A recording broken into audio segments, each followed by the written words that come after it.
football, by the hell. Old Trafford, this is the theatre of dreams. Will you please welcome... Hello and welcome to the Busby Way Podcast, which is episode 16, and there's loads of United news for us to get stuck in. We're going to preview the Villa game, and we're going to look back at the Newcastle game. Before we get stuck into that though, get your phone out, get your laptop out, give us a like, share and a comment, and follow us on across all socials. It really does help the algorithm. Joined with me as always is Bradley Tooth. Brad, how are you getting on, mate? Hello, I'm fine. How are you, mate? How's things? It's a very twee little intro there. It was very delayed because I usually try and put you off in your intro. It usually works. And I succeed. Yeah. Do you know what I mean? This is take 7 of the intro. Yeah. So, yeah, we're good. We're good. How about yourself? I'm really well. It takes 7 today. Usually it's double figures before we get Usually it's double figures where he swears a lot at me. Yeah. He becomes abusive and we have to get HR involved. Yeah, I get very Jim McDonald. He does. I'll tell you this and I'll tell you more. Now then. So, but yeah, it's been a long couple of weeks since we played the Newcastle game. Seems like a long time ago. Obviously, the weekend just gone. Days. No United football. Did you do anything good? Anything exciting? I cooked a really good stew. Nice. Which was decent. It was nice. You know, a bit of beef short rib. It's the best kind of rib. It was the best kind of rib. And then Tristan, so my youngest son, he had a game, cup game, drew 1-1, and then a bit of league admin and stuff like that. So exciting. not massive. What about yourself? I went to 2 garden centres. Oh my! 2 days. garden centres. Fuck Brighton for knocking us out of the FA Cup. Do you know what's better than 1 garden centre? 2. That's it. Yeah, literally. I was like, I can't have too much of a good thing. I'm going to the next garden centre. Well, I did that, and I'll be honest. As far as garden centres go, it was all right. It was okay. All right. Well, I'm glad you were okay. I did spend a little bit of time on Sunday afternoon looking for kitchen benches, which were, anything to tell us on the kitchen bench? No order was placed. Oh really? No order. Wow. Some tough negotiation, but then I pulled out. Well.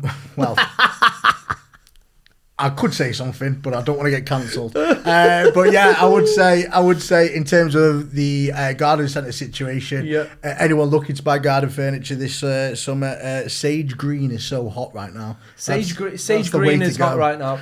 But on the other thing, we did say we were going to shout out some random businesses. Shout them out, mate. I'm going to shout out Grandad Sausages. Go on, Grandad Sausages. Come on, Grandad Sausages. Get your bacon, get your sausages from Grandad Sausages. Reword that next time. Reword that next time. Shout out Dan Bramwood. Genuinely, they're called Grandad Sausages and they are mint. I mean, that's not a paid promotion. That's just me shouting out a random business. If you want a random business shout out, give me a shout. Well, Dan Bramwood gets a shout out off me because he made me a roast the other week and he has a building company. So, to be honest, any business out there wants to make me a roast, you'll get a shout out. But I was saying we went to a garden centre this weekend. I needed to do it. I needed to get zen in my back garden because just to recover from that Newcastle game. Let's jog our memories back. We played Newcastle. It was an awful game, wasn't it? Well, it was a bit like the other game, the Everton game where they went down to 10 men and then we just didn't kick on. I mean, you kind of... I knew the sucker punch was going to come. Yeah. It looked like we were, pushing, but then all of a sudden Tyrell Malacia is on the pitch. Yeah. It was a little bit odd. But we just didn't play well at all game. We never really had control. I thought credit to Newcastle, they played with 10 men really, really well. They didn't sit back. They went at us, which I think kind of caught us a bit by surprise. But after the 70th minute, I thought we were going to go on because they looked leggy, but then we just didn't get the goal that was needed, and the sucker punch was there. Well, that was it. I thought there's that thing when teams go down to 10 men, the players are a bit like, we need to step up a bit more. We're players short. We need to push on a bit harder, and you could see that from Newcastle. I just felt like, again, we didn't really take an opportunity. We didn't really step up that much. Bremmer's shot, I think, landed in my back garden in the end. It was just a lot of things just didn't go our way, and I don't feel in the second half we pushed on as well as we should have. Yeah, we didn't go for the throat. I mean, is your jumper a tribute to Paul Scholes' Instagram story, by the way? Yeah, that's it. Should we put some writing on there? Yeah, I love Tonali, mate. Yeah. Oh my days. I would take Tonali though. I mean, absolutely. I do agree with Paul Scholes there.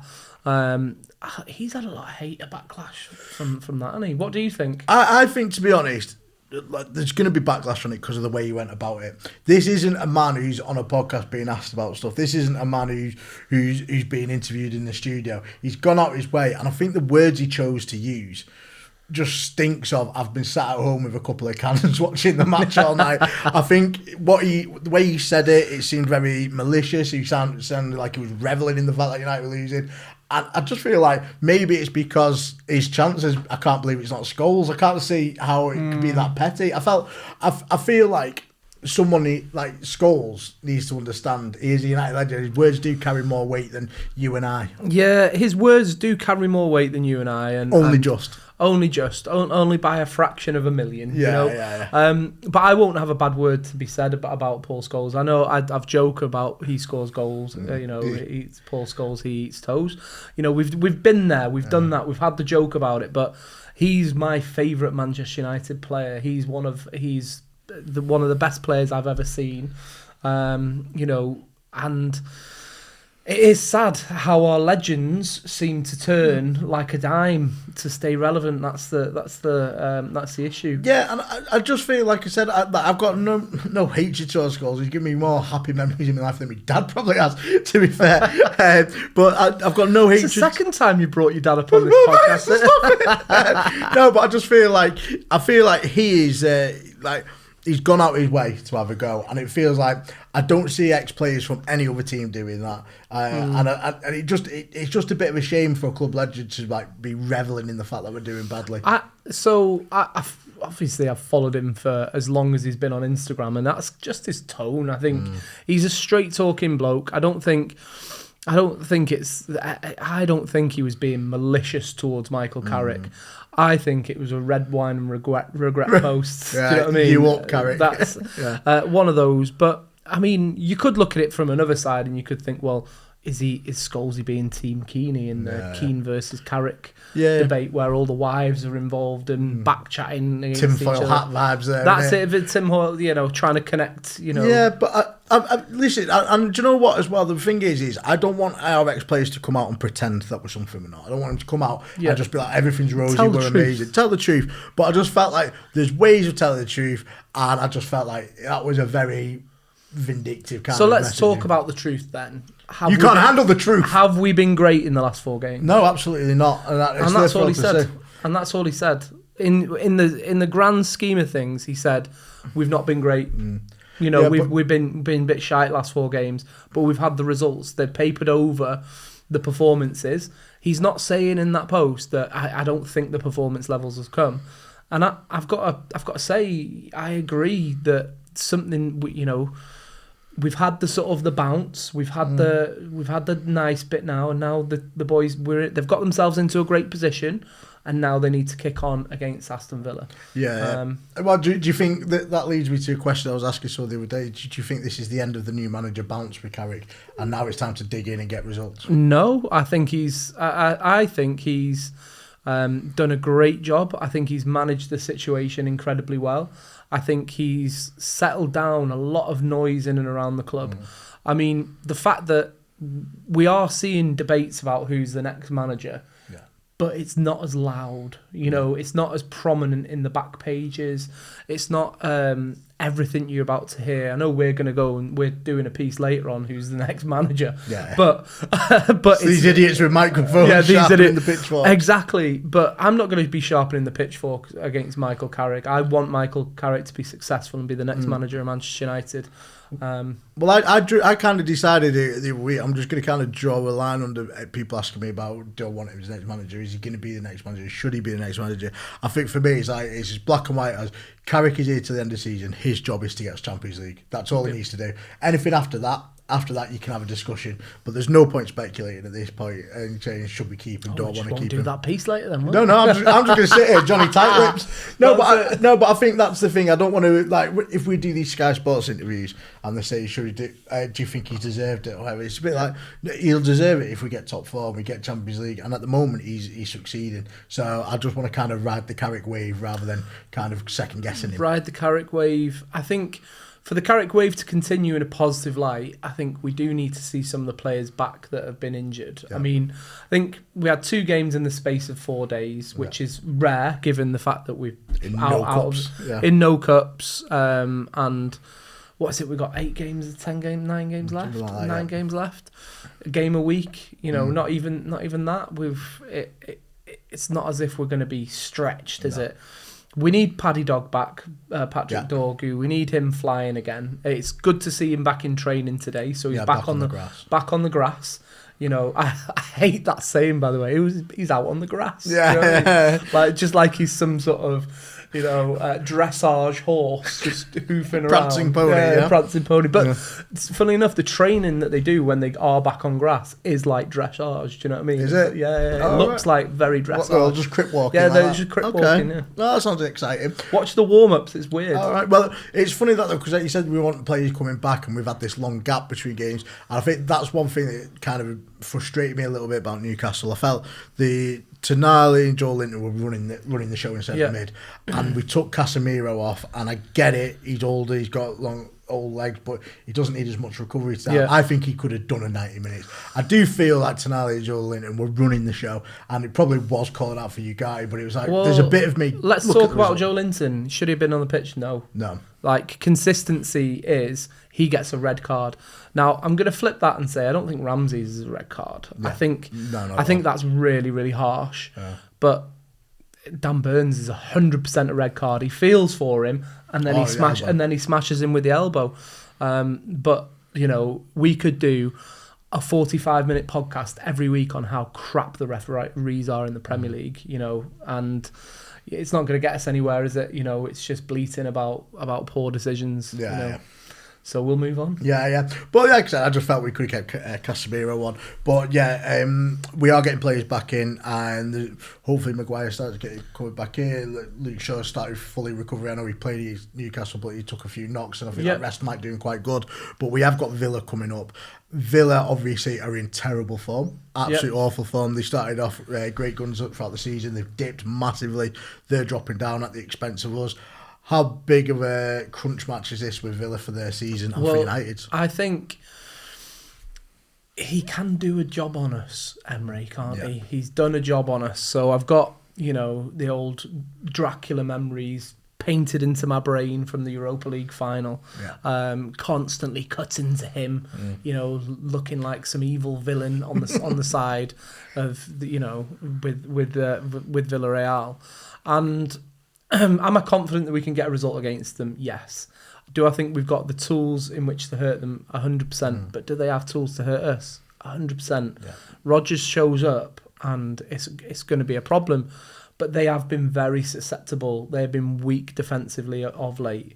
But it would just be typical for them to show up against us. But that's it. But they didn't show up against us last time, and that was the annoying thing. If you remember, just before Christmas we played, we absolutely were the stronger team, with a better team. We created more chances, we did more, but Rodgers just two worldies and they had us beat.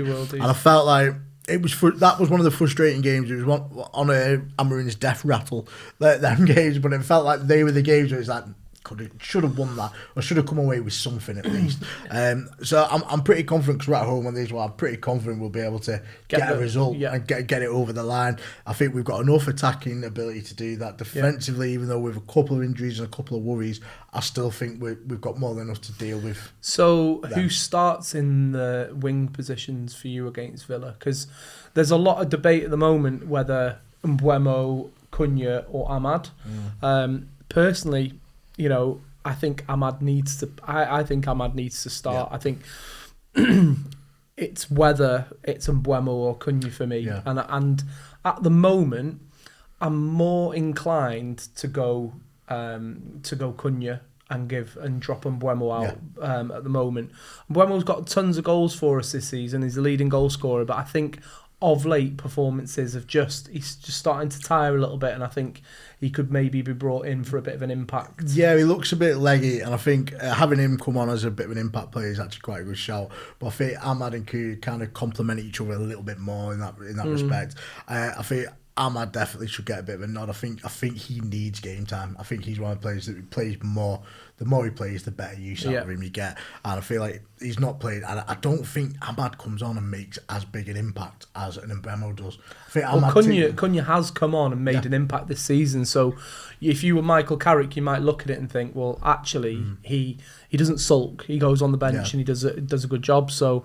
I think in Arsenal, wasn't it? Yeah, I think Sesko has to start again. I think even though he weren't great against Newcastle, he's got to be in there. Let's have it right. He was living on scraps in that game, and he put himself about a little bit, but the balls weren't getting to him. No, and I feel like he again, it's another confidence thing with strikers. I think you've got to keep playing him if he's scoring, and like I said, he might not score against Newcastle, but what's he got, like 5 and 7 or something like that. So his records do pretty well. Strikers are going to have a game where they're not scoring, just keep playing him. I think that's key, and he showed his movement. He can do it. He can score a plethora of goals, different styles. A plethora, love it. It is a good word. That word of the day. No, yesterday's word of the day.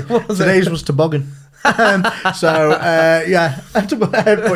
I feel like he is kind of, you can hang your hat on him now for goals. You can, and it's definitely good to see. It's definitely good to see. So what's up next? So we're obviously talking about Villa. Like, the problem was against Newcastle is we didn't have players who stepped up, and it's not just Newcastle. Last couple of games, there's been a lot of flat players. One person who we were all celebrating in the street about coming back was Mainoo, coming back to squad. I think he made a real impact when he first came back to the squad against these Arsenals and against the Cities and stuff. But his form seems to have dipped or plateaued, another word of the day. What are your thoughts on Mainoo? Where do you think he sits at the moment? Well, firstly, he's a young player, right? Yeah. He's not an established starting hang your hat on player. Yes, he's got the potential to be a key player for Manchester United, and yes, he's got the ability to be a key player for Manchester United. But young players go in and out of form. I think at this moment in time, he's struggling a little bit, but I think with something like this, you keep him in. I think there is a bit of an argument whether you go Ugarte instead, but Ugarte's got a really bad stat against his name, hasn't he? I think it's 15 games he's been brought on, and we've conceded a goal after he's been brought on. It's a bit of a shameful one for someone who's coming on to shore you up, and literally he's leakier than the Titanic. You know what I mean? So it's a bit of a struggle, but Kobbie, I mean, his performances aren't, I wouldn't say, 5s out of 10s. I still think he's been a 6.5. There's been a couple of misplaced passes, but it's like the rest of the team. Someone said to me before where it's like Dalot, when United are flying, Dalot always looks good. When United aren't flying, Dalot doesn't look good. Yeah. And I think Kobbie's probably that player as well. I think when it's not working quite as good, I think it's because he's not getting the control in that midfield, and it's a very pressure position. What do you think? I feel like with Kobbie, you've got to play him. I think because it's better the devil. Obviously he's a young lad. There's a lot of expectation on him. But I think you got to the devil there a little bit, mate. A little bit. I think that's the thing with Ugarte. He's like. And do you know what? I think with Ugarte, there is a player there. I feel like I don't think he's shown his abilities at Old Trafford, and I think it might be one of them. It might be one of them Van der Beek signings where it's just like, it wasn't the time or the place for you, mate, kind of thing. But I feel like he's one of the players who can do a bit of a job for us, but he's not showing. But do you hang your hat on a young lad who's got a lot of potential, who's shown how good he can be, or do you go, Ugarte, is this today? Is this the day where you step up? And I just feel like Mainoo's more of a sure thing. Do you know what I mean? He's more. You think you know what you're getting. You know what you're getting. You know what you're getting, and also you're investing in the future, aren't you? So you're playing somebody so they can improve, they can take things on. You're not necessarily going right. Okay, well, 5 bad performances, and you're up for the chop. We have invested a lot in Ugarte, so if we're not getting rid of him in the summer, because we do need midfielders, we do need players. If we're not getting rid of him, I don't see why we're not swinging him out. To me, it looks like we're he's putting out to pastures new. Yeah, that's it. I feel he's going to be out there to basically bring in a new centre mid. Yeah. So, but it's a bit, like I said, it's a bit of a shame because I do think there is a player there. Yeah. But PSG and Real Madrid, teams like that, just don't sell players easily. You've got futures maybe, so maybe there is an element of that. But I think with Mainoo, you stick with him. Obviously, young players like him and Yoro, they are going to have ups and downs in their careers at this stage.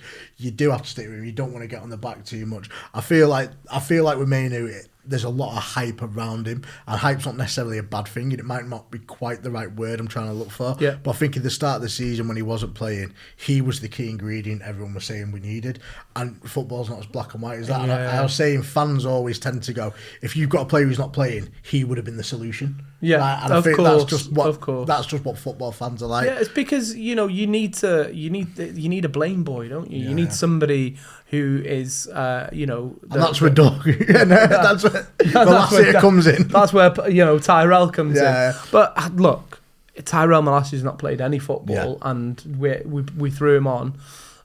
Personally, I would have thrown Heaven on. Yeah, I think that was on Finalysis. That was the only mark down I gave Carrick for that, because I thought, do you know what, Heaven in that situation, at least he's offering something in the box. And I felt with Carrick, he was like, go on then, you've got a chance. Yeah, show me what you're about. He looked like he was running through cement when he gambled. Jesus. Jesus Christ. Yeah, like we've already made one Titanic example, but he turned slower than the Titanic when he was inside out. I felt bad for him because I felt bad for him because if you've had a really bad injury in your life and you know the impact of it, it's sad, really, isn't it? It's sad. So let's move on from poor Tyrell. Yeah, let's move on to good times. Champions League is beckoning. Champions League. Well, we've got something else to talk about first. We've got to talk about the season tickets. I was going to bring it round to that. We're going to bring it round to it. It doesn't matter. You've called me out on it. I've caught you out because. Okay, so I had a bit of a rant on the last pod about Sir Jim. Go on, but. You take me on the season ticket prices. So what's been going on with the season ticket? We've put them up again, 5%.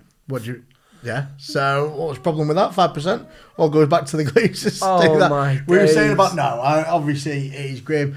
The pound that you said last week, what was it, like 50p? 44p going off paying transfer debt and all that. And now the season tickets are going back up. So that's funding the stadium then. Yeah, well it's more than funding this. It's like, I feel like we've been cuckolded into a new ownership, which is literally the same ownership, right? And when there was never more excitement than when the Man United was put on the market by the Glazers. It was a horrible period because we had people wanting the Qataris, and everyone was an ITK for the Far East, and saying different things. And then Ratcliffe came out of the woodwork with his petrochemical company, Sir Jim, who tried to buy Chelsea not 3 months before. But he's one of us. Yeah, but he's one of us, and we've basically ended up with somebody who is as tight, probably tighter than the Glazers, but I don't know what the future looks like with that model. Yes, he's come out and said that we're going to be doing some incredible things in the market. Has he read Ed Woodward's playbook? I'm sure that's what Ed Woodward said, where he goes, we can do something special. Well, yeah, you spunked 1.5 billion up the wall, and we went from being a title challenger to being an absolute laughing stock in 15th. Well, he put 25% on Eddie Sale that we wanted to do because we could do things in the market that no other club can. After that, every player we were linked with went up 20 mil. Yeah, it was an absolute shambles. He created inflation for Manchester United. He literally, it was the Ed Woodward tax. Do you know what I mean? It would be impressive if it wasn't so sad. I know, but. One thing that Sir Jim isn't going to be doing is overpaying on players, right? Yeah. Which you can be happy about, you can be sad about. I'm in the camp of, actually, if United are going to be sustainably good in the future, we need to get back to acting like a reasonable business. Yeah. We need to be conscious of the salaries in the squad. Remember when we had Sanchez? Mourinho was sort of doing really well. You get a contract. And he was like, "Oh, I'll get you Alexis Sanchez for 575 grand a week." And it was like, I remember Martial at the time was flying, and he basically came to the club, didn't want to be here, and was being paid more than everyone else, and it pissed Pogba off. It pissed everyone off. It kind of shelled the squad that. But yeah, with season ticket prices, it's again like the stat that I said last week in terms of like 36 or 38% of all Man United's total revenue has come from fans. This year they've milked 19% growth on that. From the year before, as in they've generated 90% more income from match day. They're looking to do exactly the same next season, because it's what they're doing is they're guaranteeing the revenue of the club against the backdrop of us not getting Champions League football. I think if, for argument's sake, he would have waited a little bit longer for that decision, I think that would have sat better with fans, because if Manchester United do get into the Champions League and we're up there and the revenue's there, why should it go back to the fans to pay that extra bit? Because you jump in, I think it's 120 million in revenue just for playing those 99 games that you get in the group stage, So it's a real conundrum for me, and I just, like I said, we as fans need to get organised and do something about the ownership of Manchester United, because ultimately this is just another bad decision. Yeah, it's a sad state of affairs, because it's the bleeding the heart and soul of clubs. It's the fans at the end of the day. The fans who go on a match day, like we've seen people talk about this before, but I think clubs now, they don't care about the working where you kind of go their day week in, week out, grow up with the club. They want these kind of people visiting in hospitality. They want these kind of day trippers out a bit, and it's a bit sad to see the state of affairs there. You say about the hospitality, right? I had 2 season tickets bought for me and my son, and they moved us, right? And they moved my son 20 seats below me, right? And he was 6 years old at the time, so I had to give up my season ticket, and the only way I got back in was buying hospitality, because I could afford it. You know what I mean? They've actually cut the number of season ticket holders year on year. I think last year it was 50,000. This season's 47,000. So they are milking fans in a way by reducing the long-term season ticket capacity to allow them to sell and generate more tickets from one-time trips. Yeah, and they're squeezing as much hospitality out that venue as you can.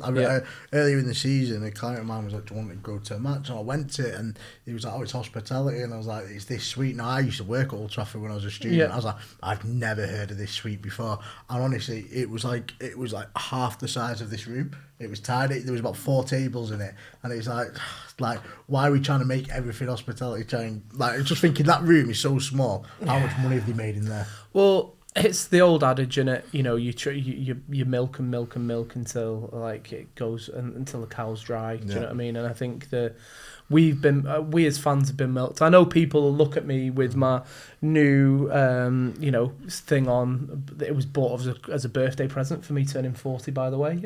So I didn't buy it myself. But as fans, I think we are kind of. Yeah, but also at that point, don't be apologising that you got yourself a Man United shirt. Do you know what I mean? You can't, just on that, you're like, oh, we're fans, we're getting bloody stuff, but I've got this stuff. Like, we shouldn't have to make apologies for backing our club and supporting stuff. I know, because it's the way things are done that makes you feel self-conscious about that. And I think you shouldn't, you know what I mean? Sorry, but I'm not having a go at you there. I'm happy about it. I like it. But also, do you know what I mean? You shouldn't have it. You shouldn't be guilted about it. Really. I know. I think we're good at that as Manchester United fans, aren't we? We're good at sort of digging each other out and saying what type of fan's the best type of fan, not the best type of fan. But I genuinely think, like I said last week, we need to get organised. I think the various different groups do various good things in trying to rally against the club, but everything does need to come together to make a challenge. And actually, we need to get former players on board as well, because at the moment, and I don't want to slag him off because Gary Neville, we have what we do with Finalysis, but Gary Neville he's sort of at the table, isn't he? He's at the table. He's got his finger in the pie. He's got the UA92 used the venue as for for students, and it's like, well, come on, mate, like. Let's get some proper owners in. Yeah, that's it. And if you were to ask me what my take of the best United fan is, probably 5'5", slightly rotund with a nasally voice. They're the best United fans. But yeah, moving on. Let's kind of wrapping it up onto Champions League efforts now. What should we talk about there? Yeah, so I think everyone else is struggling, right? Everyone else. I mean, that the most disappointing thing about the Newcastle result is that we can't go on an absolute tirade about Wolves beating Liverpool. Yeah. You know what I mean? It kind of ruined my week. But everyone else is struggling, and we're still in the mix. We're in the seat. We're in the hot seat. We're still in third, and I think we are going to push on for Champions League. The big question is, when we get to Champions League, will the club invest heavily in the squad to make an actual charge of the Champions League? Because I don't want us just to go into the Champions League to get knocked out in the round of 16. And I want to give Bruno the team that he deserves, because we've got maybe 2-3 seasons left of Bruno at the highest level. Yeah. He would be in the question for, best player in the Premier League era for Manchester United had he have played for under the if Sir Alex Ferguson was the manager, we'd be talking with the same qualities we do the likes of Scholes, the likes of Keane. You just have to look at the guy's stats, but don't even take stats aside. Watch him. He's a genius. Yeah. He's a genius, and he cares. Yeah, and I think people take his moaning as a sign of weak, but it's a sign of him caring. How can people complain about Bruno Fernandes moaning if they watched Roy Keane? Yeah. I literally watched Roy Keane scream at players like week in, week out, and it's like, well, stop mourning. It's like, no, mate. Like, this team is playing crap. Moan. Totally. Demand standards. Yeah, absolutely. Is it because he's Portuguese that people have a problem with it? You absolutely. know what I mean? I think it's very much a cultural Portuguese waving of the arms. Like, what's the problem with him waving the arms? I want to see him wave. I want to see him berate people. Yeah, and I'll tell you what I remember seeing, and I don't want to throw too much shade at Henry Maguire, but I remember when he was captain, there was, I think we were playing West Ham or something, and we were appealing for a penalty, and all the players ran at the ref going, it's a penalty, and Henry Maguire went, no, he said it's not. It's like, no, I want me fucking manager. I want me captain there going to the ref going, what the fuck are you doing? And to be honest, we are a bit too nice. Yeah. We are a little bit too nice. We do get out cunted sometimes, and so that's a strong word, but we do get we sort of do get out shithoused. We're not best at the dark arts, are we? No, not at all. That's what needs to improve. I think the only one who's got a bit about him is Cunha. I think he's very much. Love it. Love it. Inject that into my veins. He's just he's the right side of little bastard, isn't he? He does stuff like, you little bastard, off your pop. Off your pop. Yeah, no, he's the right side of it. But like you say, just taking it back to Champions League.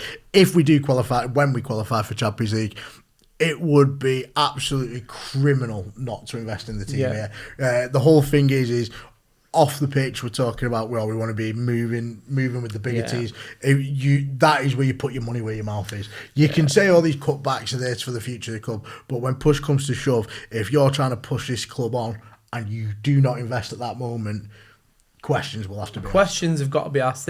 Look at Spurs now. They didn't do that.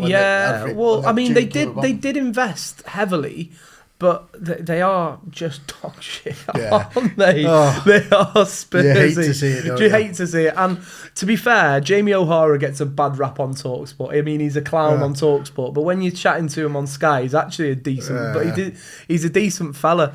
But it's just good to see it. Yeah. I mean, he's a superstar Premier League footballer, Most followed radio channel in the UK. Exactly. But I think Tottenham obviously going for a downpour, but who cares about that? Who cares about We're Tottenham? Going for Champions League, which still on. I mean, to the point on shithousery, right? I think this is going to be the first time we need to be more Arsenal.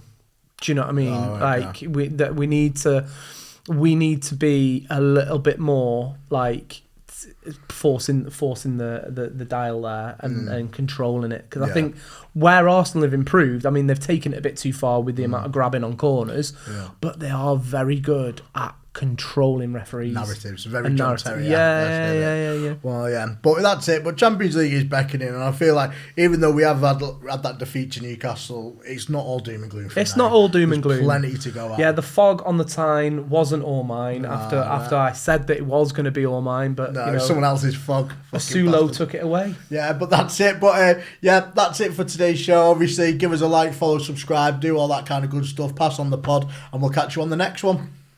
Football, by the hell. Old Trafford, this is the future of dreams. Will you please welcome